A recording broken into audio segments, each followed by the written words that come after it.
forming Christ in the believer. TvGrace International presents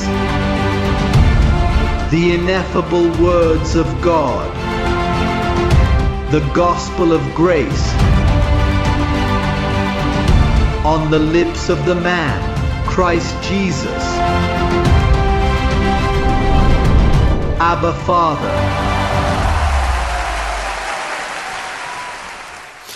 Well, and today we have a topic, an excellent topic. I mean, it's not an apocalyptic topic either, but it offers so much light on what we already know, but in a very, very beautiful way. Let's turn to Galatians chapter 3, verse 23 to 25, and you and I are going to talk for a little while, and we'll share this in a simple way. But before faith came, in other words, before the cross there was no such faith. Christ dies, is resurrected, and this faith of which Paul is speaking arrives. It says, but before faith came, we were kept under guard by the law. I don't know why there are people still under the law. Because if faith came, what is the purpose of obeying the law? Isn't it? And all churches keep the law. We were kept under guard. We were prisoners. The word is confined. There was no way out of there. Moses was the one who ruled everything. But before faith came, we were kept under guard by the law. Kept. We were not locked up because you were born after the cross and that did not happen to you. Paul is talking about him. So you don't have to think about it. Furthermore, I don't know why there are people keeping the law today because they weren't even born at that time. The law was given for those people. Look, what's more, you have never been in sin. Because in order for you to be in sin, there has to be a law that says you are in sin. Catholics disagree with us for denying the existence of sin, as they firmly believe in its presence. They are lagging 2,000 years behind the current times. Because you were never in sin. That was a lie that Rome sold you and the so-called Christians today. You were never in sin.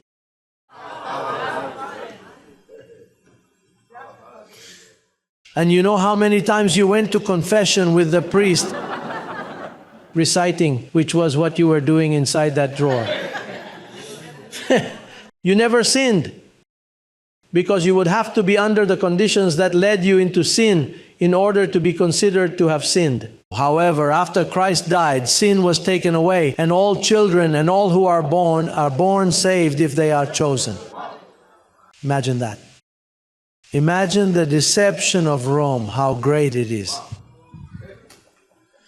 Imagine the deception that has been going on for over 2,000 years, how they have crushed, abused people's minds. Well, but before faith came, what there was law. Faith has arrived. For faith to come, the law had to be removed, because there cannot be two things together, because faith and law are opposites. In other words, you cannot be saying, brother, you have to keep the law. By faith I keep it.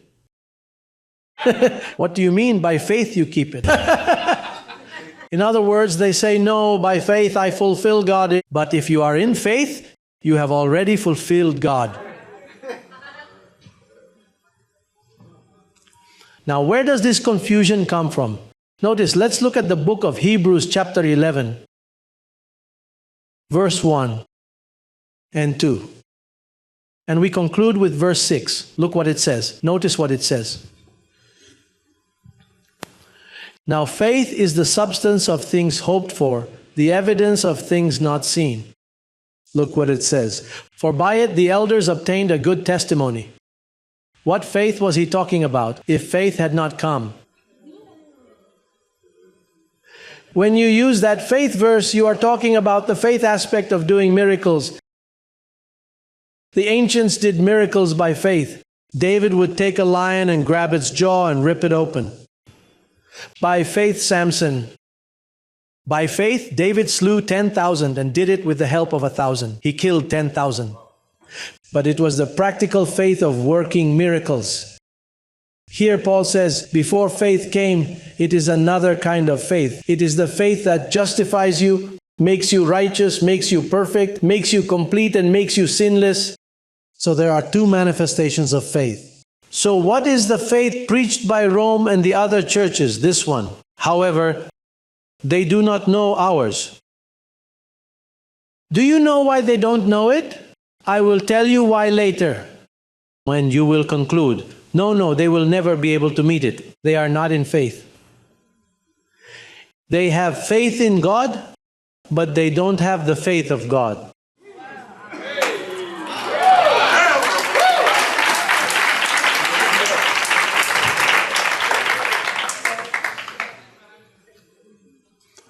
Yes, because the faith that Paul preached. The faith that Paul preached when he says, before faith came, though there was already faith, faith to work miracles, faith in God to... The conviction of what is not seen, and say if it is. Before this faith came, the only one who experienced it was Paul. The apostles did not have this kind of faith. The 11 apostles were not saved. They were never saved. Don't you see that this is so? This faith is a gift where you cannot have too much or too little faith. Now the faith that the apostles had, they said, increase our faith, because that faith could be increased, but not this one, because this one is complete.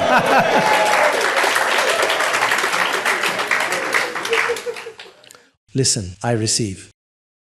I receive that you are understanding, because Solomon did not have this faith.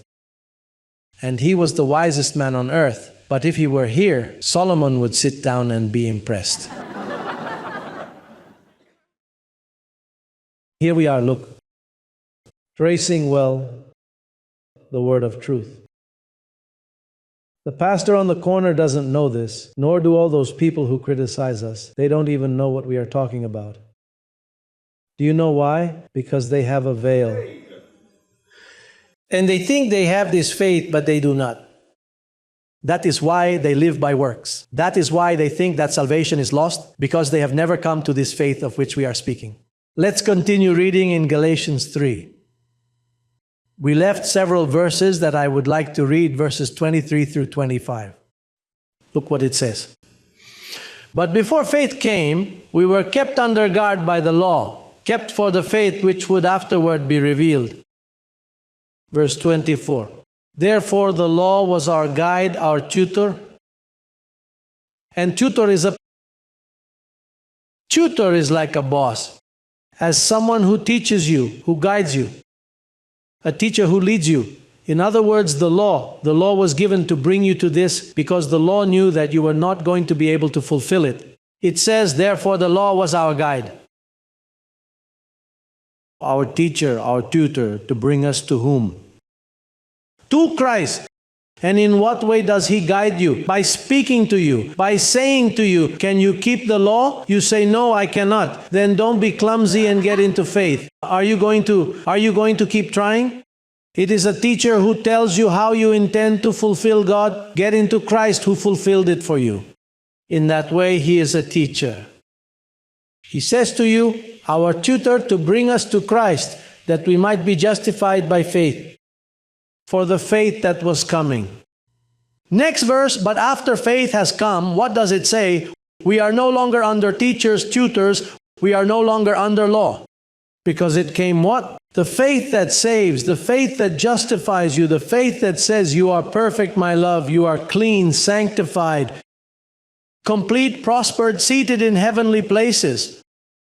Hey, you've got God's whole package on your side.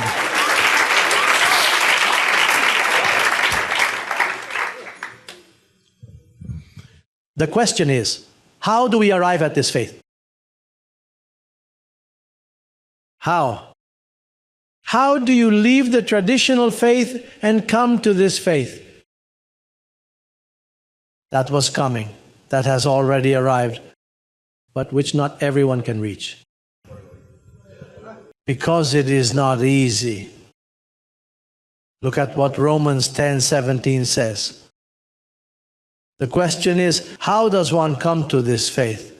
There may be a listener. His hearing is, they can be my relatives there saying, let's see what it says. There may be the shepherds who watch over us. They must be saying, let's see what these people are talking about. Imagine.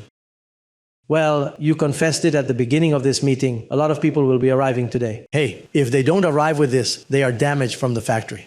If they don't come up with this, they are tone deaf.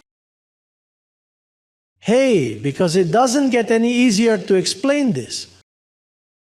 Look what verse 17 says. So then faith, not the faith of the ancients.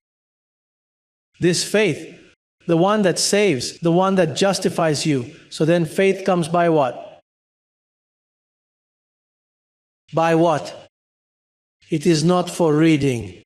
You know that when evangelicals enroll in a university, they say, we are going to grow in the faith, we are going to study the Bible. But it is not reading. You can read the whole Bible. Do you know how many people have read the Bible? And they say, I have read the Bible 9 times, and another says, I read it 10 times. Worse, worse, worse, because then you read the letter and the veil sticks more. It sticks to you so much that to remove that veil, it is very difficult. Because faith comes, look, you have to bend your knees. Up bending the knees and put your ear to it. But hear this. Look at what Luke 18:8 says. It says, I tell you that he will avenge them speedily. Nevertheless, when the Son of Mary comes, whose son? He was the Son of Man, not the son of Mary and Joseph. When the Son of Man comes, will he really find faith on the earth? What faith was he talking about? Because that faith was in abundance. Peter had it. Look, Peter had that faith that he walked on the water. And the apostles did miracles. But this faith that he is talking about is the faith that was coming, that already the Son of Man, he is prophesying, will he find this kind of faith? No? Then he means that this faith was not found by anyone until it was manifested in me. I was the first one to have this faith. Because listen to this. To have this faith, there has to be someone to preach it to you. Because it didn't exist, and it's not because of reading. The Bible had been part of all the churches for 2,000 years, but until the one who was to receive it appeared, he would not be able to explain it. Are we clear?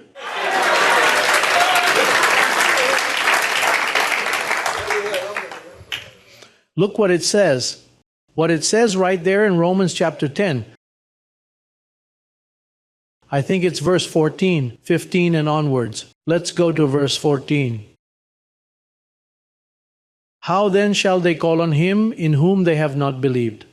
And how shall they believe in him of whom they have not heard? And how shall they hear without a preacher? Someone had to come and preach it. But in 2,000 years, no one had preached this kind of faith that I'm talking about tonight. People talk about the other faith, I had heard a lot too. Moreover, there are people who do not even go to church and say, I have blind faith in the Lord. And blind it is. I firmly believe that there is a God. Everyone believes in God. Even Satan, before he was liquidated, believed in God, for surely he was his creator. And you go to all the prisons, and if you ask them, do you believe in God? Of course they do. In fact, a few days ago, I was listening to a program on America TV to a person whose last name was Benitez, who came from Spain. And then Oscar, what is his last name? Oscar Aza asked him, "Tell me something. What do you recommend?" "Well, I recommend that nobody goes to church because, for example, I firmly believe in God." He had faith in God, not the faith of God, but in God he believes. You say, "But do you recommend that no one go to church?" Then what about the churches? Well, Jesus Christ didn't make any of those churches. And then the man was shocked and asked him, "You don't believe in the church? I mean, you don't believe that you have to go to church, nor do you believe that they are made by God." None of them were made by God. The Church of Jesus Christ is not like that. The Church of Jesus Christ is a government that is coming, that is already there, but he has not seen it. He was talking about me without realizing it.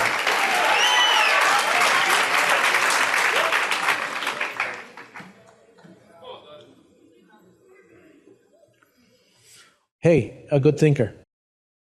In fact, I liked the way he spoke. I couldn't take my eyes off him. Because of his responses, Oscar Aza found himself in a state of confusion.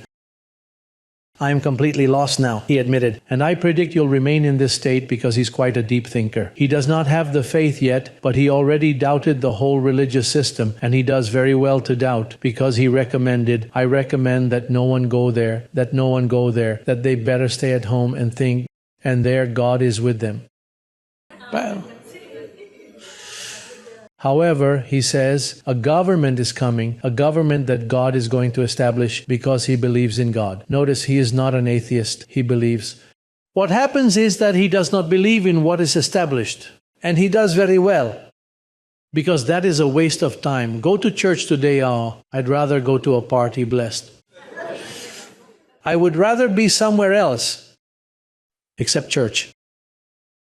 Because those are not churches. You're getting into the wrong place. You're being deceived. They're telling you, come to church, and it's not a church. They are deceiving you. Therefore, going where? Unless it is growing in grace. Here, yes. Here is material. Let's look at the following because it is convenient for us to look at these verses. Second letter to the Corinthians, chapter 3, verse 14 to 16. But their minds were blinded. For until this day, the same veil remains unlifted in the reading of the Old Testament, because the veil is taken away in Christ. And how does Christ remove this veil? By preaching. I preach, you listen, and the veil may fall off. I receive that the veil is now falling off many blessed ones. Hey, and what strikes me is that Isaiah, without being present, look at what it is to be a prophet. The prophet is a person who apparently predicts some nonsense and then goes home and regrets having said that, slaps himself in the face. He feels bad. Do you know that this has happened to me? Sometimes I have said things, and when I get home, I feel like breaking something. Why did I say this? What a fool I was and treated me badly. And then 3 months go by, and time shows me the reason why it was that I said that. So Isaiah, let's go look for Isaiah 25. Verse 7. He spoke this, and I imagine that after he said that, he felt a lot of sadness, because he was already prophesying something that was going to take thousands of years to be fulfilled. Verse 7 of Isaiah 25 says, "And he will destroy on this mountain the surface of the covering cast over all people, which is the law, and the veil that is spread over." Truly, the prophecy regarding the veil covering all nations could not have come true in the past, as not all nations had yet come into existence. The human population had not yet increased. Nevertheless, many fail to realize that the veil mentioned in that prophecy refers to the veil of Jesus of Nazareth that encompasses all nations. What a spectacle! So Jesus of Nazareth is the hindrance. That is your hindrance.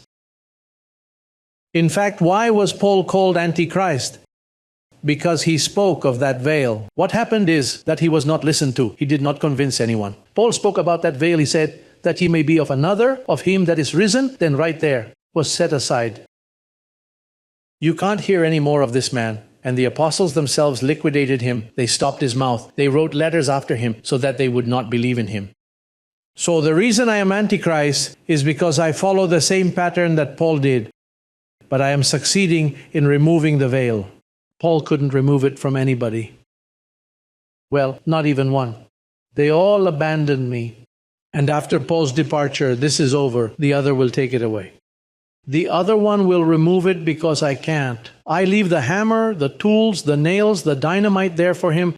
I leave them there with the foundation so that later the other person can pick them up and do something with all of that to see if he can remove the veil. And we are doing it. Now notice, in 666 there is wisdom. If I remove your veil and activate your faith, the faith that was coming, and you enter into that faith, then to remove the veil is to tell you, do not look at Jesus of Nazareth. Do not look before the cross, because if you look before the cross, there is the law. There's the curse. There is the condemnation. If you look after the cross, you look perfect. There you see perfection. There you see the faith that justifies, the faith that saves, the faith that makes you complete, that leaves you lacking nothing. The faith that tells you, don't look for God anymore because you already have Him inside you. Why does the Spirit of God at that time, before the cross, in the time of the prophets, say that the Spirit of God came and took hold of Samson's strength? It came and went. Why did he come for a moment and make them prophesy, then go away and leave them alone? The Spirit of God came upon them, motivating them to share inspired insights and speak as prophets, and then the Spirit left. Why? Because they were in sin, and the Spirit of God cannot dwell where there is sin. However, after the cross, having taken away sin, He now came to stay. That's why the life of Jesus is in you. The life of Christ is in you. You have every right to claim your inheritance because you are whole, clean, holy, and blessed. Let's stand up. Let's play the music, Abba Father.